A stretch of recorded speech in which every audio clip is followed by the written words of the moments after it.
Welcome to Beyond Illusions, where we explore transformative books, lectures, and ideas to uncover truths that enrich your life. In each episode, we challenge harmful beliefs and dive into spiritual insights to help you break free from illusions and embrace deeper wisdom.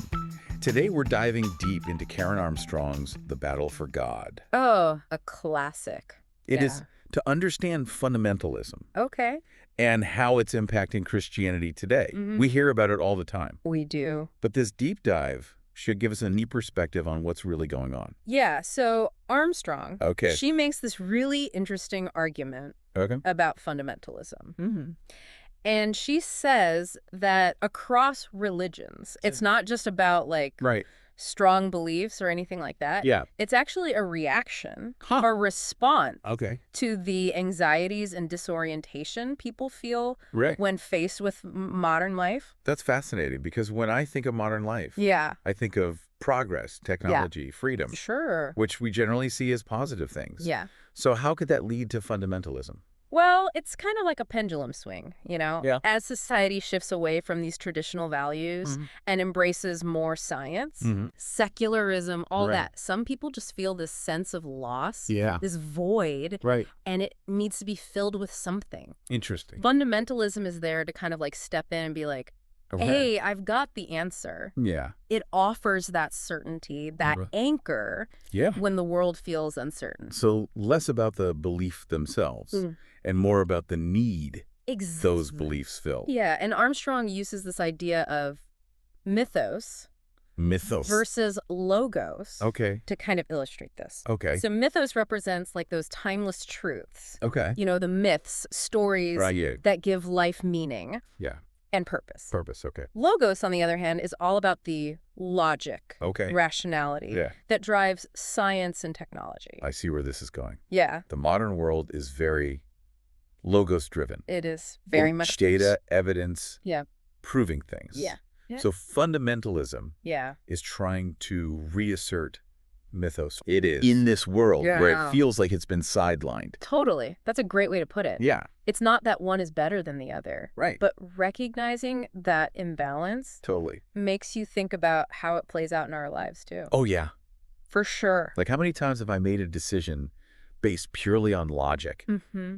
only to realize later Yeah. that gut feeling, Yeah. intuition Totally. was telling me something totally different? All the time. Happens to all of us. It does. That tension Yeah. between those two is at the heart of what she's talking about. Oh, yeah. And then you've got another key aspect of fundamentalism, which is this tendency towards literal interpretations. Ah, yes, of sacred text. Exactly. Every word must be taken literally. Yeah, no room for interpretation. Yeah, no context or anything like that. Yeah, and what's fascinating is that rigid literalism, Yeah. that's actually a fairly recent phenomenon. Really? Yeah, historically. Okay. Religious interpretation Yeah. was a lot more fluid, Oh, open to meaning, okay. but in this world, that feels kind of chaotic, Right. Yeah. uncertain, Uh-huh. that clinging to that literal interpretation Yeah. offers stability Okay. and truth. It's like saying, Yeah. okay, everything else in the world might be changing, Mm-hmm. but this book, Yeah. this Yeah. word Yeah. unchanging, Right. I can find comfort in this. Exactly. Okay. And that leads us to another force that's shaping fundamentalism, Okay.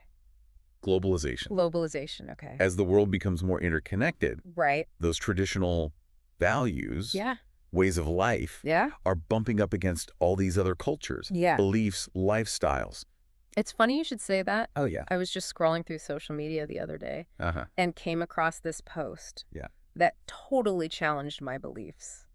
Wow. And it made me stop and think, wow, there are so many different ways to see the world. Totally. And for some people, that can be yeah. really unsettling. They feel like their beliefs, Right. their way of life is under attack. I can see that, especially in fundamentalist groups that already feel like their values are being eroded. Exactly. Armstrong argues that Yeah. fundamentalist groups view globalization as this homogenizing force that threatens to erase their unique cultural and spiritual identities. So it's less about the faith and more about preserving a way of life. It is. It really is. A culture, a set of values. Yeah, that's a great observation. It feels threatened. Yeah. And that fear that sense of being under siege. Right.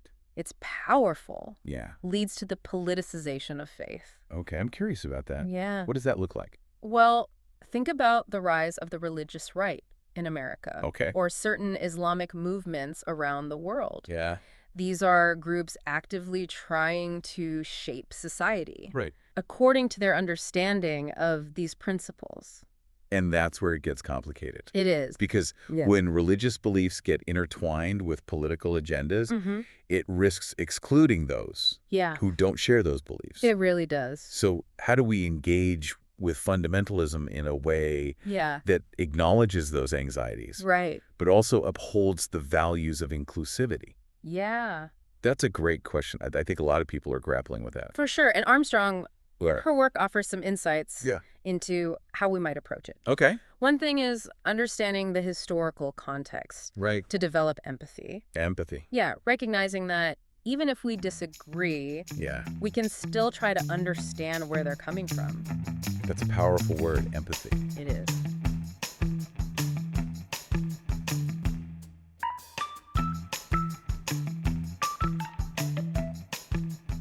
So we've talked about fundamentalism as a reaction to modernity. Mythos versus logos. Yes. Literal interpretations. Globalization. Yeah. Where do we go from here? Well, one aspect of her analysis that I think is relevant to our listeners, especially Christian listeners, is how fundamentalism can lead to a guilt-centric, spirituality-heavy, I know. I think a lot of people have struggled with that. It's more common than you think. Yeah. It's understandable given how Christianity has been presented as this set of rules, regulations, with this emphasis on sin and punishment. Yeah, it's like constantly being judged. Exactly. Falling short of this standard that's unattainable. It is, and it can be so damaging. To your spiritual well-being. It can lead to shame, anxiety, fear of God's judgment. Instead of experiencing it as this source of joy and liberation, it becomes this burden. It does. That's the irony. Right. But this guilt-centric model, it's not the only way to experience Christianity. So are there other paths available? There are, and that's what we'll be exploring in the next part of our deep dive. Okay, looking forward to it. So we just left off talking about how fundamentalism can create this cycle of guilt and fear in Christianity. Right. But the good news is it doesn't have to be that way. It doesn't. And what Armstrong suggests is that by moving away from that guilt-centric model, you might actually be moving closer to the essence of Christianity. That seems kind of counterintuitive. It does. How can moving away from those traditional beliefs bring you closer to the core? Well, if you think about it, the central message of the Gospels is about love, forgiveness, grace. Right. It's about recognizing that shared humanity and striving to live a life of compassion and service. I think for a lot of people, that's a huge shift in perspective. It is. We become so used to this idea of sin and punishment, of earning our salvation through good deeds and strict adherence to rules. And again, it's understandable given the context we talked about. But we can start to deconstruct those layers and rediscover a more authentic way. So how do we actually do that? Yeah. What are some concrete steps? One of the most important things is to start questioning that literal interpretation of Scripture. Now, I'm not saying throw out the Bible, but remember, literalism is a recent phenomenon.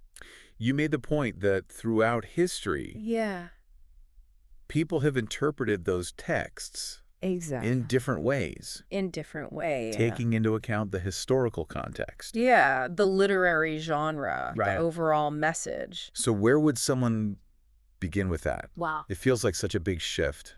There's so many resources now. You can seek out different perspectives, read theologians who offer a more progressive interpretation. You could even join a study group. Yeah, having those conversations, hearing different viewpoints.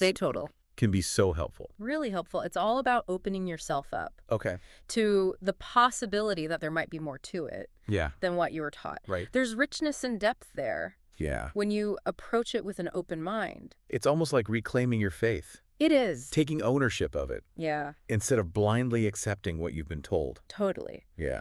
Another key step is to shift your focus Okay. away from individual sin Okay. and towards a more community-oriented approach. So Christianity at its core Yeah. is about love, connection, and service to others. Exactly. It's about working together Okay. to build a more just and compassionate world. So instead of Yeah. constantly beating ourselves up Yeah. for our shortcomings, Mm-hmm. we can channel that energy Totally. into making a positive impact. Exactly. And this can involve a lot of things. Right. Getting involved in your church, volunteering, Right. simply being more present, Yeah. compassionate. Yeah. It's about extending grace and forgiveness. That makes sense. Yeah. Moving away from that inward focus Is on guilt and judgment towards an outward focus on love and service. And for a lot of people, Yeah. that shift is Yeah. so liberating. It's like you're finally able to breathe again, Yes. experience joy and freedom. That comes from living a life aligned with your values.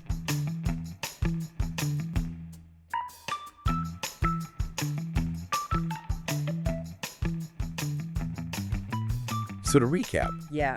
questioning those interpretations, shifting our focus Yeah. from individual sin to community, You're right. embracing a more compassionate approach. Yes. Are there any other takeaways?